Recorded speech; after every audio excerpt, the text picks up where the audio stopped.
ये point number 1 Himalaya है, point number 2 इसको बोलते हैं मैदान, ये पर्वत है, हिमालय पर्वत, ये मैदान है, और ये क्या है, प्रायद्वीपीय भारत। कौन सा भारत? ये पॉइंट नंबर 3। और चौथा पॉइंट आता है, ये जो कॉर्नर कॉर्नर दिख रहा है आपको, इसको बोलते हैं तट के मैदान, तटीय मैदान। और इधर आपको मालूम है समुद्र है, इधर कौन सा समुद्र है, बंगाल की खाड़ी, और इधर अरब सागर, इधर अरब सागर, इधर बंगाल की खाड़ी। ये इसको कॉर्नर पे ये जो मैंने बनाया है ये मैदान है, और इन्हीं को तटीय मैदान बोलते हैं। ये मैदान है, प्लेन एरिया, ठीक है। अब इसको बोलते हैं पश्चिमी तटीय मैदान, वेस्ट कोस्टल प्लेन है, और ये ईस्ट कोस्टल प्लेन है। पश्चिमी तटीय मैदान और पूर्वी तटीय मैदान। अब हम ये स्टार्ट करेंगे कि तटीय मैदानों में क्या क्या आपको याद रखना है। शुरू करिए। ये गुजरात है, इसमें कौन कौन से पार्ट आएंगे? पहले पार्ट का नाम है गुजरात का मैदान। किसका मैदान? तो गुजरात का मैदान गुजरात में होगा, ठीक है ना। तो देखिए जरा क्या क्या याद रखेंगे। ये मेरा पेन जा रहा है, ये पेन मेरा अंदर गया और ये पेन मेरा बाहर आ गया। सबको दिख रहा है ये चित्र? इसमें पानी अंदर गया वो दिख रहा है। ये जो पानी अंदर चला गया है इसका नाम है कच्छ की खाड़ी। कौन सी जगह है ये? देखते चलना क्या क्या आएगा। ये रही कच्छ की खाड़ी, ठीक है। अब इस कच्छ की खाड़ी में क्या क्या याद रखें? पहला तो कच्छ की खाड़ी इस मैदान में आएगा। दूसरी बात, इस कच्छ की खाड़ी में अंदर जाएंगे, ये मैंने पॉइंट रखा है। यहाँ पर एक भारत का बहुत फेमस पोर्ट है कांडला। कौन सा बंदरगाह? कांडला बंदरगाह कच्छ की खाड़ी में है। कौन सी खाड़ी में? कच्छ की खाड़ी, मतलब गुजरात में है। आगे चलिए, इसके ऊपर ये पार्ट आपको दिख रहा है, जो मैंने चित्र बनाया दिख रहा है आपको सबको, इसको बोलते हैं कच्छ का रन ऑफ कच्छ, इंग्लिश में रन ऑफ कच्छ, कच्छ का रण क्षेत्र। यहाँ पर जंगली गधे का अभ्यारण्य है। क्या है यहाँ पर? जंगली गधे का सेंचुरी बनाया गया है कच्छ में, उसका नाम ही है कच्छ का गधा अभ्यारण्य, ठीक है ना। नीचे चलिए। अब देखिए ये एक चित्र बना रहे हैं आपके सामने। ये जो चित्र बना रहे हैं, तीन तरफ पानी से कवर है, ध्यान से देख लेना। और तीन तरफ पानी से जो भी कवर होता है उसको प्रायद्वीप बोलते हैं। क्या बोलते हैं? प्रायद्वीप। जैसे कि आप मेरे हाथ के नीचे का जो भारत देख रहे हैं, ये तीन तरफ पानी से कवर है, तो इस नीचे वाले भारत को मैं बोल देता हूँ दक्षिण भारत, मैं इसी को बोल देता हूँ प्रायद्वीपीय भारत, चलेगा। अब वैसे ही ये जो प्रायद्वीप है बेटा, ये काठियावाड़ प्रायद्वीप है। कौन सा प्रायद्वीप है? काठियावाड़ प्रायद्वीप, याद रखेंगे। अब मैं पूछूंगा कच्छ की खाड़ी, तो मेरा पेन पे है, कच्छ की खाड़ी के ऊपर कौन है? कच्छ का रन, और नीचे कौन है? काठियावाड़ प्रायद्वीप। तो मैं बोलूंगा कच्छ की खाड़ी किसको किसको अलग करेगी? आप बोलेंगे कच्छ के रन को काठियावाड़ पेनिसुला से, कच्छ के रन को काठियावाड़ पेनिसुला। मैं पूछूंगा कच्छ की खाड़ी में कौन सा बंदरगाह है? कांडला। कौन सा है? कांडला। आगे बंदरगाह पढ़ाएंगे तो उसके बारे में और भी चीजें सिखाएंगे, अभी तो सिर्फ नाम सीखेंगे। दूसरी बात, जंगली गधा अभ्यारण्य यहाँ है, आपको मालूम है, कच्छ के रण में। और नीचे जाइए, यहाँ जो है, यहाँ गिर की पहाड़ी है। कौन सी पहाड़ी है? ये यहाँ गिर की पहाड़ी में गिर नेशनल पार्क है। कौन सा नेशनल पार्क है? ये जो गिर नेशनल पार्क है, गिर नेशनल पार्क आप पढ़ चुके हैं, एशियाई बब्बर शेरों के लिए फेमस है। किसके लिए फेमस है? अब देखो यहां तक आ गया। अब आगे चल रहे हैं, अभी गुजरात में ही है बेटा, ध्यान से देखना। ये आगे चल रहा है, फिर मेरा पेन अंदर गया और फिर मेरा पेन बाहर आ गया। ये बीच में पानी जाता हुआ दिख रहा है, इसे आप बोलेंगे खंभात की खाड़ी। कौन सी खाड़ी? वो कच्छ की खाड़ी थी और ये खंभात की। इसके बारे में आपको ऐसा पूछेगा, ये क्या है? काठियावाड़ प्रायद्वीप है। मगर इसके बाद ये जो इधर बना रहा हूं, ये भी गुजरात है। तो ये गुजरात का कौन सा इलाका है? पूर्वी इलाका। कई बार ऐसा क्वेश्चन बन सकता है कि पूर्वी गुजरात को काठियावाड़ से कौन अलग कर रहा है? खंभात की खाड़ी। कौन सी खाड़ी? ये तो इंपॉर्टेंट नहीं है, इससे भी ज्यादा इंपॉर्टेंट बात क्या है? देखिए, ये मध्य प्रदेश, ये अमरकंटक और ये नर्मदा नदी। कौन सी नदी? ये नर्मदा नदी दिख गई सबको। ये नर्मदा नदी गई और जाके खंभात की खाड़ी में गिर गई। नर्मदा यहीं पर गिरती हुई दिख रही है आपको। ये देखिए एक और, ये बैतूल जिला है, मुल्ताई से निकली ताप्ती, और ये ताप्ती महाराष्ट्र में बही और ये भी वहीं चली गई। दो। फिर देखिए, ये मध्य प्रदेश के धार से निकली माही। कौन सी नदी? माही। ये ऊपर गई और ऊपर जाने के बाद वापस मुड़ गई नीचे। पहले माही मध्य प्रदेश से निकली, राजस्थान चली गई, और राजस्थान से जाने के बाद फिर से उसने यू टर्न ले लिया, फिर नीचे आ गई और नीचे आके गुजरात में बहने लगी, और गुजरात में बहते हुए खंभात की खाड़ी में। तीनों नदियां जाती हुई दिख रही हैं। मैं पूछूंगा खंभात की खाड़ी में कौन कौन सी नदी अंत होता है? किस किस? नर्मदा, ताप्ती और माही। क्लियर? माही भी मध्य प्रदेश से निकलती है, नर्मदा भी मध्य प्रदेश से निकलती है, और ताप्ती भी मध्य प्रदेश से निकलने वाली तीनों नदियां खंभात की खाड़ी में गिरती है। आपको मालूम पड़ गया खंभात की खाड़ी यहां पर है। दूसरी बात सुनेंगे ध्यान से। एक केंद्र शासित प्रदेश है दमन दीव, आपने सुना है, इसको मोदी जी ने दादर नागर हवेली में मिला दिया है। फिर भी आपको ये मालूम होना चाहिए दमन किधर है और दीव किधर है। कभी आप घूमने जाएंगे तो दीव घूमने जाते हैं कई लोग, ठीक है। ये रहा दीव, देखो काठियावाड़ के ठीक नीचे दीव है, ठीक नीचे दीव है। दमन दीव एक केंद्र शासित प्रदेश है, था, अभी भी है, मगर दमन अलग है और दीव अलग है। दोनों की दूरी बहुत है, ऐसा नहीं कि आप दमन दीव घूमने गए तो दोनों ही घूम लिए, दमन जाओगे तो दीव जाओगे, दोनों का अलग अलग रूट होगा, ठीक है। और ये रहा दमन, दिख गया आपको, ये दोनों कितनी दूर दिख गए। वो आपसे पूछेगा खंभात की खाड़ी, खंभात की खाड़ी कौन से यूनियन टेरिटरी को डिवाइड करेगी, आप बोलेंगे दमन को, दमन को दीव से डिवाइड करेगी। खंभात की खाड़ी केंद्र शासित प्रदेश है, जो कि अब दादर नागर हवेली में मिला लिया गया है, और दादर नागर भी ये है, इसके पास में दादर नागर, ठीक है ना। ये दीव था, ये दमन था, और दमन के थोड़ा पीछे चलेंगे दादर नागर, यहां तक पहुंच गए, यहां तक किसी को कोई दिक्कत नहीं है। कच्छ की खाड़ी बता दिया है, खंभात की खाड़ी बता दी। अब देखिए जैसे यहां मैंने पेन रखा, अब आ गया महाराष्ट्र, कौन सी जगह आ गई।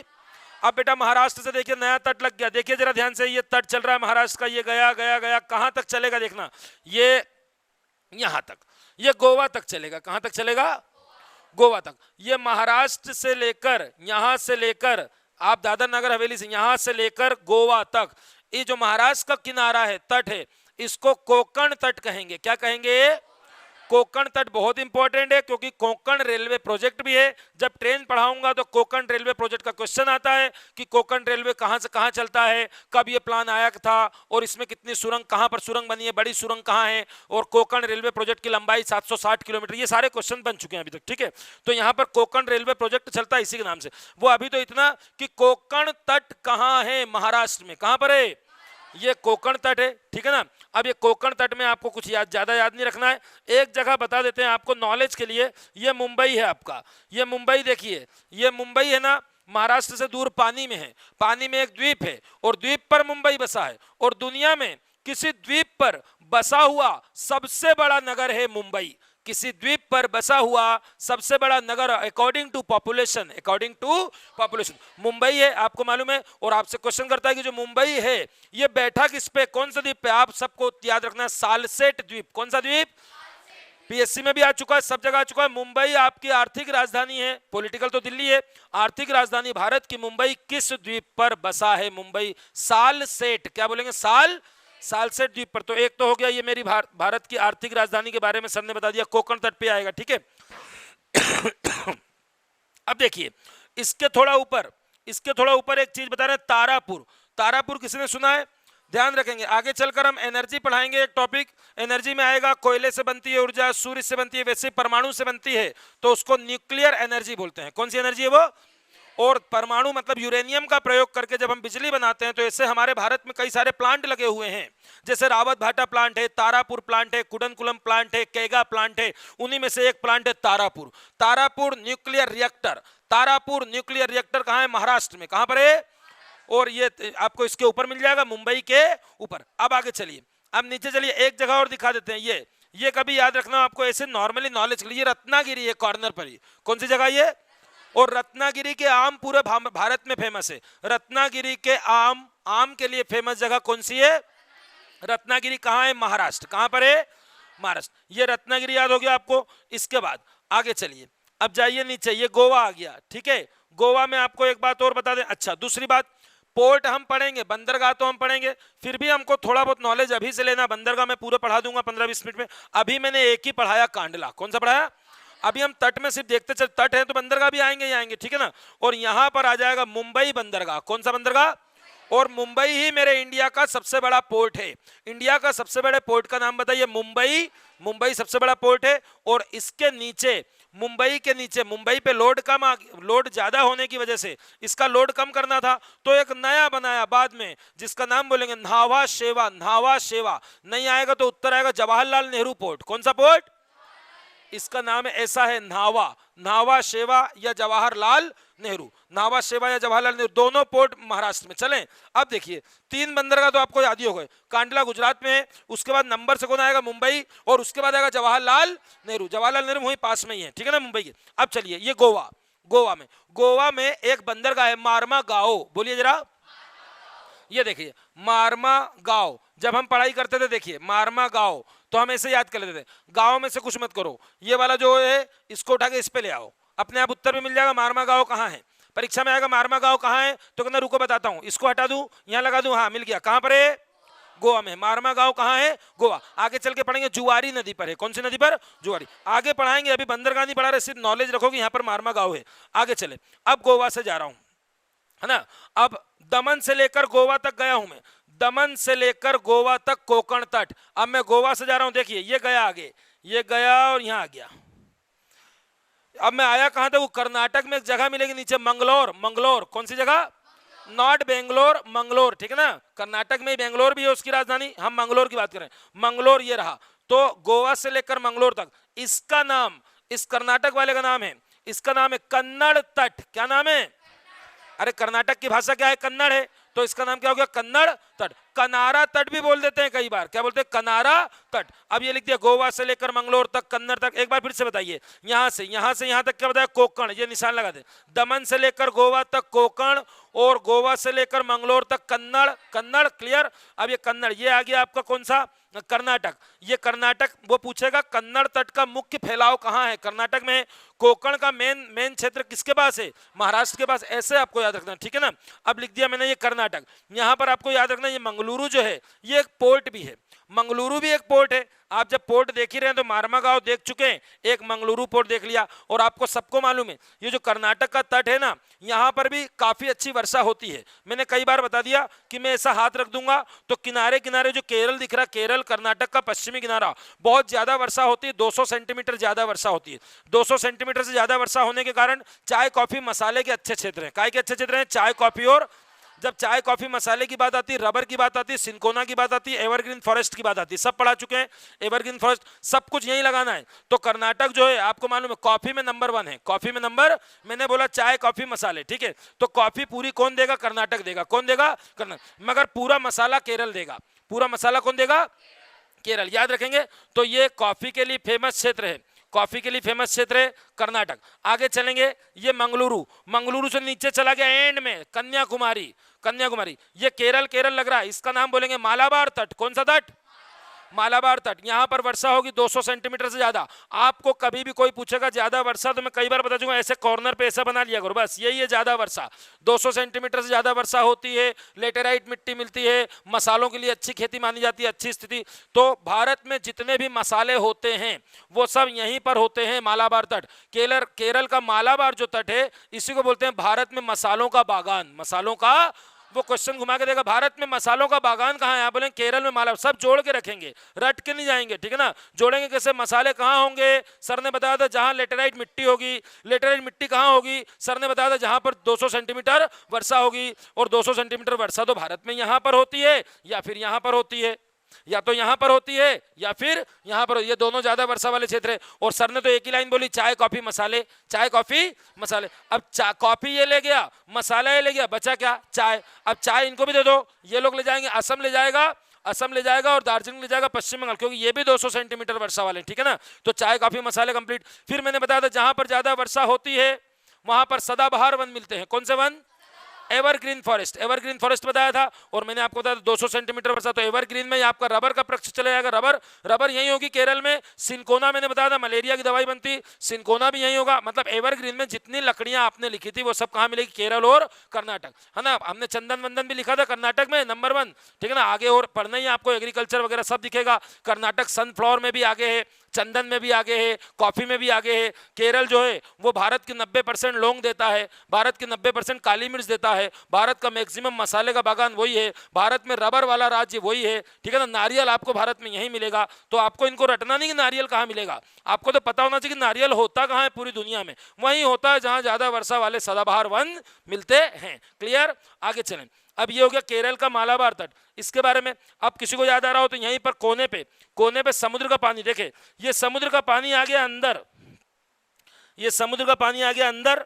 अभी मैं इधर दिखा देता हूं, जैसे ये है बेटा, देखो इधर, ये देखो समुद्र का पानी गया अंदर और अंदर चला गया तो बन गई एक झील, ये बन गई झील अंदर जाके, ठीक है ना। कट लग गया, झील बन गई, इसी को लेगून बोलेंगे। क्या बोलेंगे?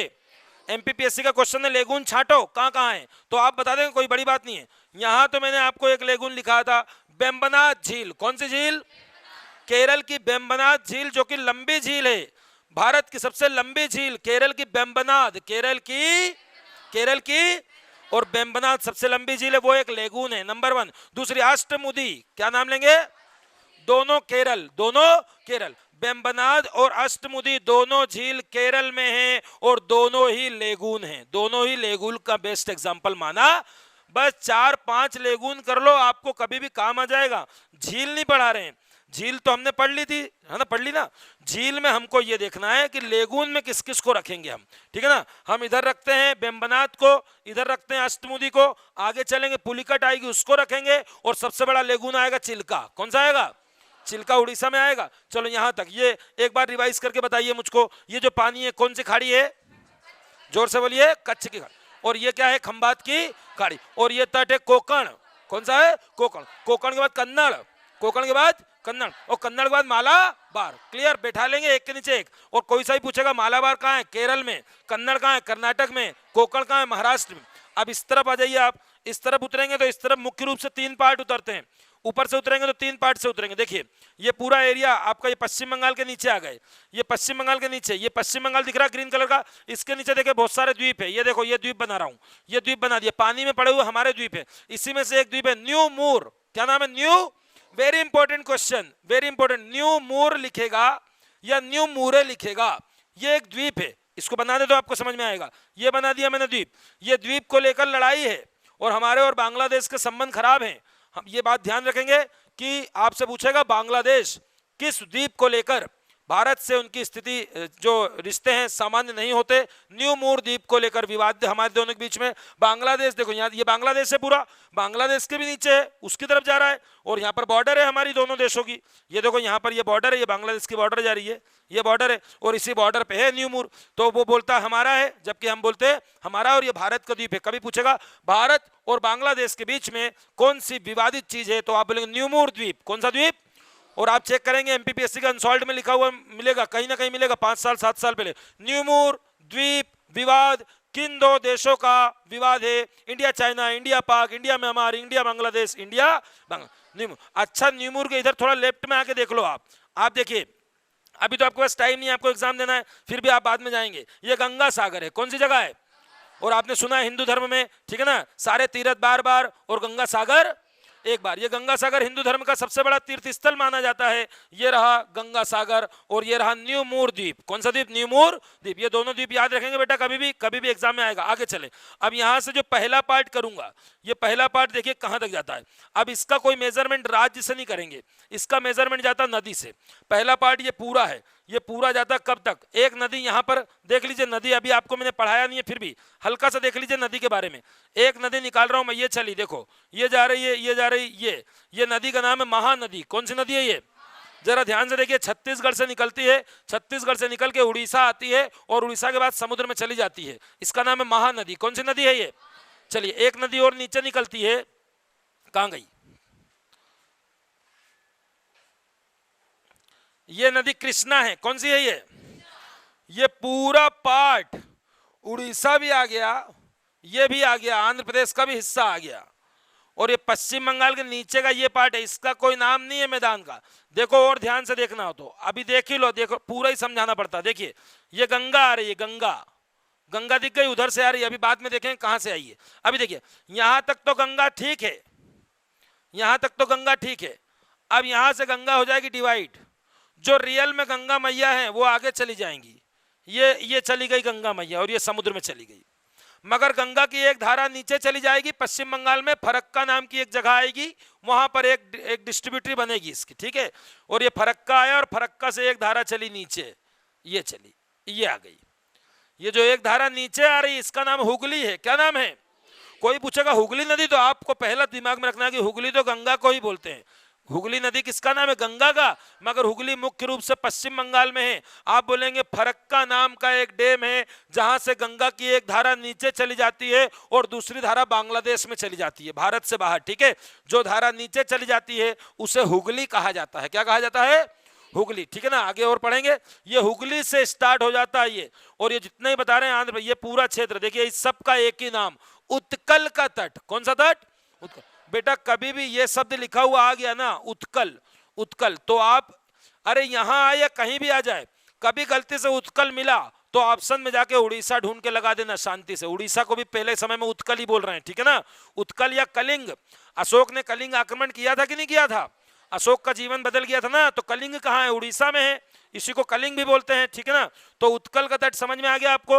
अब देखिए उत्कल के तट में आपको और क्या क्या याद रख सकते हैं आप। अब देखिए, देखिए ध्यान से, देखिए ध्यान से, ये जो है ये महानदी है और ये जो है ये कृष्णा है।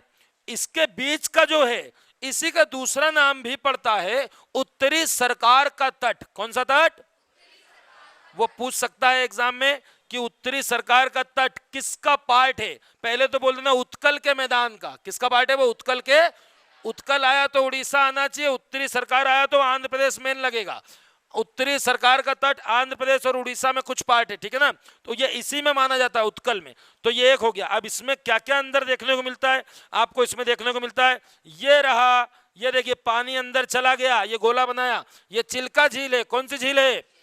ये लेगून दिख गया आपको। ये भी जब समुद्र का पानी अंदर चला जाए स्थल मार्ग में और झील बन जाए तो उसी को लेगून कहते हैं। तो ध्यान रखेंगे, भारत की सबसे बड़ी खारे पानी की झील कौन सी है? चिल्का। चिल्का झील है उड़ीसा में, जो कि लेगून का उदाहरण है, याद रखेंगे। और आगे चलिए, और आगे चलिए, नीचे इधर इधर चलेंगे। देखिए ये एक, हाँ उड़ीसा में यहीं पर एक और आपको याद रखना है, एक बंदरगाह है पाराद्वीप। कौन सा है? ये देखिए ये चिल्का झील। चिल्का झील के और थोड़ा सा ऊपर जा रहा हूं, महानदी गिरती है। ये पाराद्वीप बंदरगाह है। पाराद्वीप एक बंदरगाह हो गया। ये आंध्र प्रदेश में एक पोर्ट याद रखना है, विशाखापत्तनम। कौन सा याद रखना है? Visakhapatnam, very important port. Visakhapatnam very important port. और ये पूर्वी, जो आप आगे जाके पूर्वी तट पढ़ेंगे, ये विशाखापत्तनम भारत का सबसे गहरा बंदरगाह है। भारत का सबसे गहरा बंदरगाह विशाखापत्तनम। आगे पोर्ट पढ़ेंगे समझ में आ जाएगा, ठीक है। यहीं पर आगे आगे देखिए, मैं बताता हूं एक जगह आपको याद रखना है, कभी आपने सुना हो मॉडर्न इंडिया में। मॉडर्न इंडिया में मैंने आपको पढ़ाया। देखिए जगह बता रहा हूं मैं, ये जगह है विशाखापत्तनम। सॉरी, इसके नीचे क्या मैंने अंग्रेजों के समय मछलीपट्टनम का भी नाम लिया? हाँ, वेरी गुड। अंग्रेजों ने दक्षिण भारत में पहली फैक्ट्री बनाई थी मछलीपट्टनम। ये क्वेश्चन भी एमपीपीएससी में आ चुका है। अंग्रेजों की दक्षिण भारत में, नॉट भारत, दक्षिण भारत की पहली फैक्ट्री कहाँ लगाई गई थी? मछलीपट्टनम, ठीक है ना। मसूलीपट्टनम बोले या मछलीपट्टनम बोले, ये रहा मछलीपट्टनम, ये रहा नीचे, ठीक है ना ये। और आपको मैंने ये भी बताया था पांडिचेरी एक ऐसा केंद्र शासित प्रदेश है जो सब दूर फैला हुआ है, ठीक है। खुद पांडुचेरी 1, माहे 2, केरिकल 3, यनाम 4, ये सब इसी के पार्ट है और सब अलग अलग राज्य में लगते हैं। तो आपको कभी यनाम नहीं मिला हो घर पे तो ये रहा यनाम, ये विशाखापत्तनम, ये यनाम आंध्र प्रदेश में लगता है, मगर कौन सा केंद्र शासित प्रदेश है? ये पांडिचेरी। आगे चलिए, इसके बाद देखिए आंध्र प्रदेश का जो तट, ये कृष्णा के बाद का जो आंध्र प्रदेश का हिस्सा है, इस आंध्र प्रदेश के हिस्से को बोलेंगे काकीनाडा का मैदान। कौन सा मैदान? ये काकीनाडा, याद रखेंगे, ठीक है ना। ये काकीनाडा का मैदान आंध्र प्रदेश में कहां तक जाएगा? अब आंध्र प्रदेश जैसे समाप्त होगा, बस होने वाला है बेटा, आंध्र प्रदेश जैसे एंड होगा तमिलनाडु लग जाएगा। इन दोनों की बॉर्डर पे आ जाएगी पुलिकट झील। कौन सी झील? बेटा पुलिकट नहीं भूल सकते, पुलिकट भी लेगून है। चलो बताएं लेगून कौन कौन सी बताई? पुलिकट बताई 1, चिल्का बताई 2, बेम्बनाथ बताई 3, और अष्टमुदी बताई 4, और एक और आंध्र प्रदेश की कोलेरू। कौन सी है? कोलेरू, ये भी पुलिकट है, ठीक है ना। आगे झील के चैप्टर में देखना आप लोग, ये पुलिकट झील है। पुलिकट झील के बारे में पहले भी देख चुके हैं, आंध्रा और तमिल की बॉर्डर पर है, मगर एग्जाम में बॉर्डर नहीं देगा। एग्जाम में तो डायरेक्ट बोलेगा पुलिकट झील है किसके पास, तो तमिल नहीं लगाएंगे, उत्तर आएगा आंध्र प्रदेश। किसकी झील है वो? आंध्र प्रदेश। अब न्यू बॉर्डर लग रही है वो, ठीक है, क्योंकि यहीं तक काकीनाडा मैदान माना जाएगा, ठीक है ना। इसके बाद दूसरा मैदान आ रहा है नीचे तमिलनाडु, कोरोमंडल मैदान। कौन सा मैदान है ये? कोरोमंडल। तो ध्यान रखेंगे ये पुलिकट झील। पुलिकट झील के बारे में एक बात और, इसके बीच में एक द्वीप है श्रीहरिकोटा। श्रीहरिकोटा बोलिए बेटा, वेरी इंपॉर्टेंट। पुलिकट झील आंध्र प्रदेश में है। पुलिकट झील के बीच में एक द्वीप है जिसका नाम श्रीहरिकोटा है। यहीं से हमारे सैटेलाइट भेजे जाते हैं। क्या भेजे जाते हैं? सैटेलाइट, मतलब अंतरिक्ष में जो भी आप उपग्रह भेजते हैं, आर्टिफिशियल सैटेलाइट, चाहे वो मंगल ग्रह पर भेजा हो आपने या फिर आपने चंद्रमा पर भेजा हो, जो भी सैटेलाइट आप लॉन्च करते हैं वो यहां से लॉन्च करते हैं, ठीक है ना। उसका ग्रेविटेशनल, उसका कारण है साइंटिफिक, ठीक है ना, आगे टेक्नोलॉजी वाली क्लास में देखेंगे। और यहां से करते हैं पुलिकट झील में श्रीहरिकोटा द्वीप पर। उस सेंटर का नाम है सतीश धवन केंद्र। क्या नाम है उसका? सतीश धवन, पूरा नाम Satish Dhawan satellite launching centre या सतीश धवन उपग्रह प्रक्षेपण केंद्र। ये हो गया आपकी पुलिकट झील। इसके नीचे आप चलिए, ये पुलिकट झील तक आ गए। आप देखिए लास्ट बचा है पुलिकट से लेकर नीचे, फिर चला जाऊंगा कन्याकुमारी तक। तो ये जो तमिलनाडु लगेगा इसमें आप बोलेंगे इसको कोरोमंडल। कोरोमंडल क्या नाम है इसका? कोरोमंडल। फुर्ती से नाम बताइए। ये वाला कोकण कौन सा है? ये वाला कन्नड़। कोकण के बाद कन्नड़ के बाद मालाबार। मालाबार मालाबार के इधर कोरोमंडल। कोरोमंडल के ऊपर काकीनाडा। काकीनाडा के ऊपर उत्तरी सरकार और उत्तरी सरकार के अंडर उसको मेन में बात करेंगे तो उत्कल का तट। याद रहेगा? याद रहेगा। और तमिलनाडु आ गया। यहां पर आपको मालूम ही है 3 बंदरगाह हैं। एन्नोर भी है, तूतीकोरिन भी है और चेन्नई भी है। अभी बंदरगाह नहीं पढ़ा रहा हूं। सबसे नीचे जाता है तूतीकोरिन, पूरे भारत का दक्षिणतम बंदरगाह, पूरे भारत का साउदर्न पोर्ट तूतीकोरिन। उसके ऊपर आता है एन्नोर। कौन सा आता है? एन्नोर। और फिर एकदम ऊपर यहां आता है ऊपर चेन्नई। कौन सा है? और चेन्नई भारत का सबसे पुराना बंदरगाह है, भारत का सबसे ओल्डेस्ट। अब हम बंदरगाह पढ़ेंगे तो देखेंगे बड़ा कौन सा है, आर्टिफिशियल में बड़ा कौन सा है, कंप्यूटराइज्ड कौन सा है, आर्टिफिशियल में सेकंड कौन सा है, ठीक है ना, और नेचुरल में बड़ा कौन सा है, सबसे ज्यादा लोड वाला कौन सा है, सबसे डेप्थ वाला कौन सा। सब में क्वेश्चन बनते पूरे पूरे जितने भी बंदरगाह हैं हम ट्रांसपोर्टेशन में लेंगे। तो ये हो गया आपका तटीय मैदान। याद रखेंगे ये वाला तटीय मैदान की लगभग चौड़ाई कम है और इसकी चौड़ाई ज्यादा है। ये केवल और केवल लगभग मानते हैं इसको 64 किलोमीटर तक केवल फैला है, मगर ये वाला ज्यादा चौड़ा है। मगर डाइवर्सिटी देखूं तो डाइवर्सिटी इसमें ज्यादा है और इसमें कम है। अब आपको मैं और बता दूं एक चीज ध्यान रखना, ये जो आपने पढ़ा है बेटा ये मैदान है। अब देखो ये मैदान दिख गया। अब इसके अंदर ये मैं क्या बोल रहा हूं? प्रायद्वीप भारत। क्या बोल रहा हूं इसको? अब प्रायद्वीप भारत में मैंने बता दिया ये गोल गोल गोल जितने बना रहा हूं, आप बोलेंगे ये सब पठार हैं। क्या है ये? पठार मतलब प्लेटूज हैं, ठीक है। प्रायद्वीप भारत में देखिए दक्कन का पठार, रॉयल सीमा का पठार, मालवा का पठार, सब पठार दिख रहे हैं। अब देखना, अब इसके अंदर जा रहा हूं, ये मैंने पठार को 1 और 1 2, ये दोनों जो लंबी लाइन दिख रही ये पर्वत है। ये 1 2 ये दिख रहा है आपको। मतलब प्रायद्वीपीय पठार में कुछ तो पठार हैं और सारे पठार को अगल बगल से 2 पर्वतों ने घेर रखा है। मेरे हाथ से देखना हो तो आप ऐसा समझ सकते हैं कि यहाँ तो ऐसा है पठार, बीच बीच में सब पठार है ऊबड़ खाबड़, और 2 पर्वत ऐसे खड़े हैं। आपको दिख गए? समझ में आ गए? ठीक है ना। वो दोनों पर्वतों का नाम है पश्चिमी घाट और पूर्वी घाट, वेस्टर्न एंड ईस्टर्न घाट। तो उसको इधर मत करना, वो अलग पार्ट है। मतलब मैं पूछूंगा जो घाट ये पर्वत है, ये पर्वत किसका पार्ट है? आप बोलेंगे प्रायद्वीप भारत का है, मगर मैदान तो एक अलग ही है। अच्छा ऐसा बताओ बीच में क्या है? पठार है। ऐसे बता दो, पठार आएगा, पठार के बाद क्या आएगा? पर्वत, पर्वत के बाद फिर क्या आ जाएगा? मैदान। क्लियर? पठार, पर्वत और मैदान। कई बार पूछ लेते हैं कौन किसके बीच में, तो आपको लगता है कठिन पेपर आया, ऐसा नहीं है। वो पोजीशन पूछ लेते हैं, वो बोलते हैं जो पश्चिमी घाट है किसके किसके बीच में है, या फिर वो इसको बोल देते हैं ये कहाँ है, तो आपको बताना पड़ता है। जैसे इसका मैं बोलता हूँ ये पूर्वी मैदान है, तो इधर क्या है?